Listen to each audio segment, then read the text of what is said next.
vu la situation, on a eu quand même pas mal de réunions depuis plus de 10 jours et je sentais que, vu que nous faisions énormément de visites sur le terrain, et mes associés me faisaient part des visites Covid-19 et le fait de passer d'un patient à un autre et être nous vecteurs entre guillemets, de la maladie. Et le but, c'était de faire une filière Covid-19, donc les gens, ceux qui pouvaient venir vers le cabinet de consultation, venir ici, être examinés par des médecins donc, qui seraient protégés comme il fallait pour les examiner et pouvoir aussi prélever les gens s'il y avait besoin de les prélever en fonction des recommandations. Donc là, il a fallu qu'on discute un peu avec le laboratoire à côté, donc ça s'est mis en place, mais ça s'est mis en place assez rapidement. J'ai demandé à un de mes médecins, le docteur Gali Chaimen, d'étudier pendant le week-end, et pendant le week-end, on en a pas mal discuté, puis après j'ai réuni mon bureau et quelques médecins de la structure pour faire une cellule de crise qui s'est mise en place le 19 et était opérationnel lundi. Donc le week-end, il y a eu des tractations pour savoir comment s'organiser avec les laboratoires et on a mis ça en place lundi. L'ARS nous a énormément aidé en termes de matériel parce qu'il fallait quand même qu'on ait du matériel pour le faire. On ne peut pas faire venir des gens sans matériel. Et le but, c'était avoir une filière. Et comme le SAMU travaille beaucoup avec nous pour des patients pour une douleur abdominale, pour un traumatisme, il fallait qu'on puisse aussi aller vers ces patients-là. Donc on a changé un peu notre façon de faire.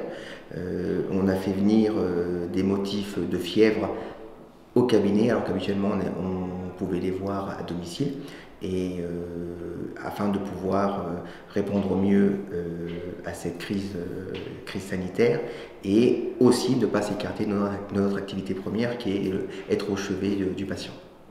Et donc là, ça demande pas mal de bouleversements dans la structure, en termes de travail, de logistique, puisqu'on a une filière, il faut aussi un suivi, donc il y a un suivi au 2e jour, un suivi au 7e jour.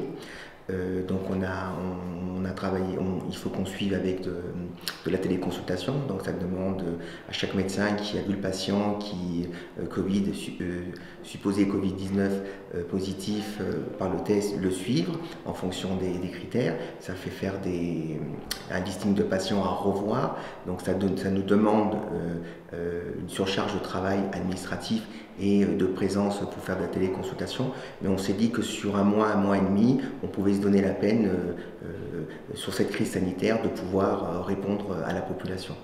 Et là, aujourd'hui, on va se réunir à nouveau parce qu'on trouve que la téléconsultation, c'est bien, mais ça ses limites. On se demande si on ne va pas faire non plus une filière de suivi à domicile en plus de la téléconsultation. Alors, ils prennent rendez-vous.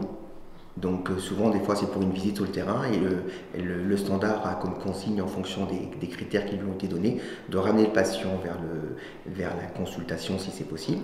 Le patient reçoit un SMS, donc on leur demande d'être par salle d'attente, donc on vient les chercher à l'extérieur du cabinet et il est pris en charge par le médecin et le médecin, en fonction de son examen clinique, l'enverra donc vers le laboratoire qui est dans une autre pièce.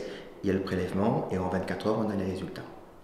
Et on donne des consignes. Alors le but, c'est de bien dire aux patients, si vous avez un médecin traitant, il faut que ce soit le médecin traitant qui vous suive au 2e jour et au 7e jour.